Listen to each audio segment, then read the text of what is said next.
All right, happy Memorial Day. Happy Memorial Day.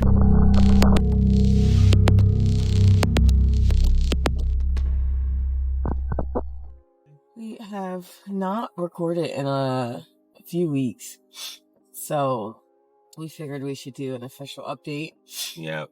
On our way to pickleball. We're going again. We try to go at least once a week. Errol's got the bug bad, so yeah, he went like 3 or 4 times last week. I did, and he did because it was once with Demetrius, twice with Jordan. Yeah, he went 4 times last week. Excuse me. Oh wait, twice. Oh, excuse me. But anywho, see if you guys can hear us all right.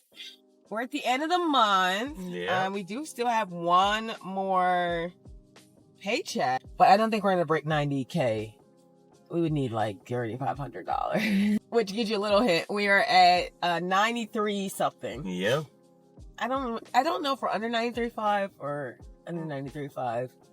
I think we're under 93.5, like barely. Yeah. I think it's like 93,400 or something like that. But yeah. Anyways, how are you doing? I'm doing well. Doing well for the most part. You're doing well for the most part. Yeah. You gonna talk to me, or am I just being the interviewer for our podcast? No. I'm doing well. Had some good shoots. Murder mystery. I'm sorry. This was related to our Ebanks Journey. Oh, yes. Okay, for the mortgage. God, all things are possible. We're tackling that mortgage. How are you doing? I feel blessed knowing that we are able to do it. You feel blessed. You're doing blessed. I'm feeling well. I'm feeling well. You're gonna ask me how I'm doing. How are you doing? Thanks for asking, Eddie. After much coercion, I appreciate you.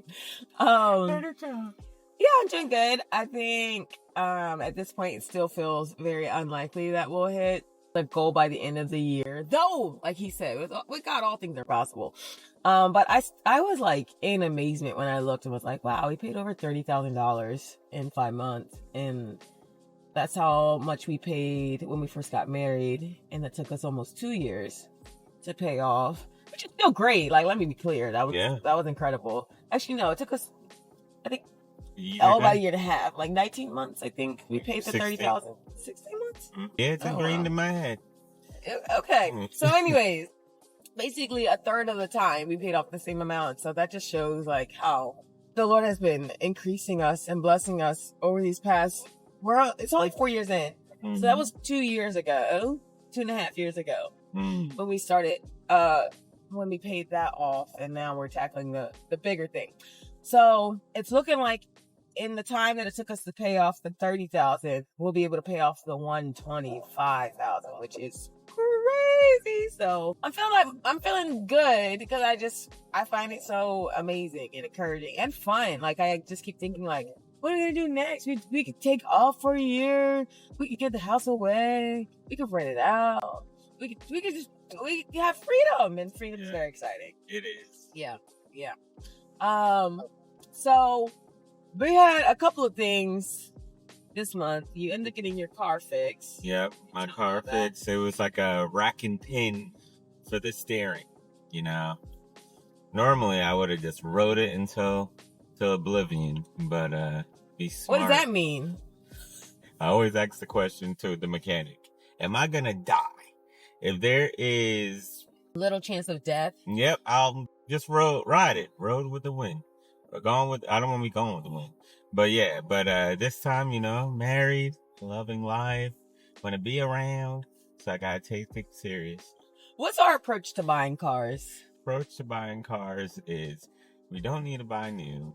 We just buy used, cash. So if new look like a good deal, pay it in cash. But the likelihood new look like a good deal. Is this part of our approach, or are you just starting to preach your own approach? My own approach. But see, here we go. Because I'm like, the Ebanks operator has never discussed if it looks good new, go ahead and buy it. No. But we should probably talk about this. You want a new car? No. You're slipping into the people? No new car. But what I am saying is that pay with cash to get the car. Just don't preach to them. I'm saying tell them our approach. Our approach is pay with cash. So you buy it outright. There's no debt. There's no like car payment with that. Yeah, but also you should take care of your car. And if they tell you to fix your car, you should fix your car. Because here's the deal. I remember being a younger person, and I was super strapped for cash. So I also was like, if I ain't gonna die, I ain't gonna fix it. Okay. But here's the thing. If that's your situation, that's your situation. But for some people, they stay in that mindset, and it's not even your situation anymore. You can afford to fix the car. Go ahead and fix the car. Because it's a trade-off. You're either going to pay on the front end or you're going to pay on the back end. Like, something's going to break, and you're either going to break down and have to get it fixed immediately. You're going to get it towed. You have to get picked up. You have emotional distress, all that good stuff. Or you pay on the front end and you just be proactive and get it done. Yeah. So, his thing was it was going to be death. So that wasn't really much of an option. You know, your steering locks while you're driving, you're done, boy. You can't pull up on the side of the road. You're done, right?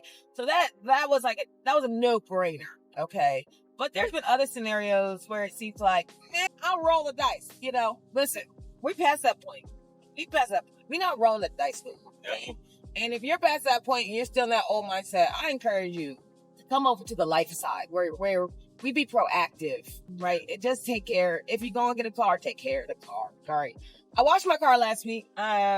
Detailed it. When I clean my car, I clean my car. Okay. I will say I did not vacuum the trunk. That's one of the things I did not do this past time. But my dad taught me how to clean a car. And one thing he be saying, like, you got to get them wheels nice and shiny. So my little tire spray. My tire clean. And then he said, you know what a lot of people don't do? They don't clean their windows. This is a little rant. This has nothing to do with our Ebanks Journey, but it kind of does because it's about stewardship and taking care of yourself. So I clean the car, I vacuum the car, I clean the inside lining of the car, clean behind the rear view mirror of the car, side mirrors, not the rear view mirror. I don't know if I've ever cleaned that rear view mirror. I probably should. Anywho, but then he's like, you gotta clean the windows. And then when you clean the windows, you gotta clean the inside and the outside. It's like this little windows cleaner. I remember the company. It's a little white can. That thing make that thing pop. And then you know that pollen came and covered my whole car the next day, which is frustrating. But every time I get my car, it's so clean. The mats are clean. The carpet's clean. Everything's clean. And it just makes me feel so good. And I think that no matter what your stuff is, right? Like we have an 04 car and mine's a 2010. So both of our cars are almost 15 to 20 years old.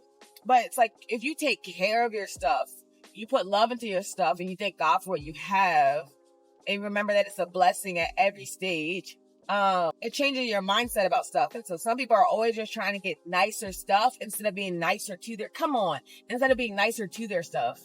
That was from the Lord. I didn't even come up with that. Anywho, so we should be really close to 90,000 by next week. Yeah. Or this week. Or creeping into like 90. No. We should be close to 90,000 period. Oh, 90,000, yeah. But we're not going to cross it most likely unless we go sell our arm and some liters of plasma or something. But if you didn't check out Errol's video, we had some drama over the past 2 weeks with his camera. Yeah. We're gonna put the link in the description, but tell them just a little bit of what happened. I was doing something on the stage. I think it was moving. We work in the media team at our church, so we work the audio and the video stuff in the back. Yeah, so I was doing something and I came back to the booth and then you was like, you said in your video, I said, don't be mad. I never said that. I said, I got bad news. That's what I said. Oh. I got bad news. That's what I told her. I don't tell people don't be mad. They're going to be mad. It is what it is. And my camera slipped out the bag. I said, your lens dropped on the ground. Yeah. Your camera dropped lens down on the ground. And then all I saw was the filter shattered and there was little glass pieces. I didn't know it was a filter because I don't know cameras like that. So I thought that was the whole lens. I was like, ooh. Yeah, one thing, make sure you put filters on your camera or your lens. Yeah. So anyways, how did that affect the rest of your week? Oh, it was miserable. For both of us. It was miserable. I was just mad. It happened on Mother's Day. And I think that is a very, psychologically touchy thing for him. There's a lot of things. It's for him, but he talks about it more in his video, so we're not gonna make a second video of the video you already made. Right, but the reason is too. Oh, okay. Our bike got stolen on Mother's Day as well. Oh goodness, that is. Let me just tell y'all, that is not the that is a tip of an iceberg. That is not the real iceberg about Mother's Day. The Mother's Day is about mother. But anywho, that was the week of Mother Day. This was him. That was like that was an accurate description of your emotions that week. Yes. Well, how has this past week been? Better. Minus the dental stuff, but better. Oh yeah, we got some dental stuff going on. Listen, life still be lifing when you're trying to reach your goals. Don't let that stuff stop you. He doesn't like the phrase "life be lifing." Why don't you like about it? It just doesn't flow with me. He doesn't like it. We're very different people. I think it's such an appropriate phrase. It's so annoying. He thinks it's so annoying. Life be lifing. Life be lifing. It's sometimes just too much to try to tell you all that's going on, but it just sums it up. You know, it's like 1 week. The camera's broken and you're shipping this to Fuji and they're telling you it's not right and you're telling you it's right and you're saying it's still scratched and they're saying it's cosmetic and you have a gig and you have another gig and you're trying to figure it out and then your tooth, the temporary mold is not working and you don't know what to do. But it's Memorial Day weekend, so they're closed and you can't see them until Tuesday. Life be life. Sometimes it's just quicker to say that than to say everything I just said. What's your version of it? What do you say? What's your summary when you don't want to get all the way into it? They say, oh man, how's your past couple weeks been? What do you say? Serenity now! Yelling. Y'all pray for him. Anyways, it's been a bit of a trying week. Couple of weeks. We've had to navigate quite a bit of emotions. Shout out to Dr. Anita Phillips, been helping me so much with working on my inner garden. And one of the things I know for sure that's been affecting my energy and my wellness is my food and my environment. I don't super love like where we're currently living, and I love going to the park. I love seeing greenery. I love seeing life. I hate seeing trash on the ground. Oh my gosh, we've been reading Genesis and just remembering like God created the world. He cares about it.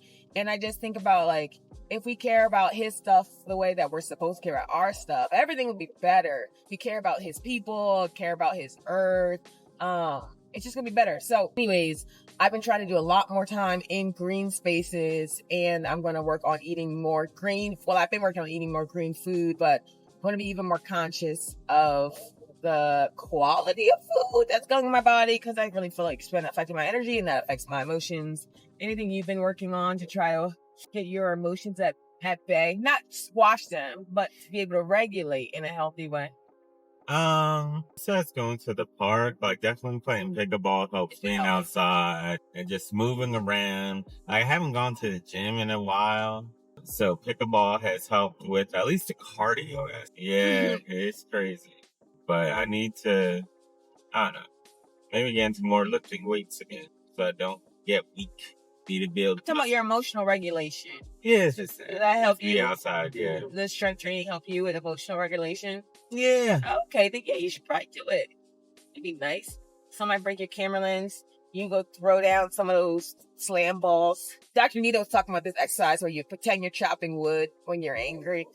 Anywho, I think what I want to point out as we wrap is like paying off the mortgage is not the point. The point is freedom and wellness, right? And that we want to be free in every area of our life, and we want to be well in every area of our lives.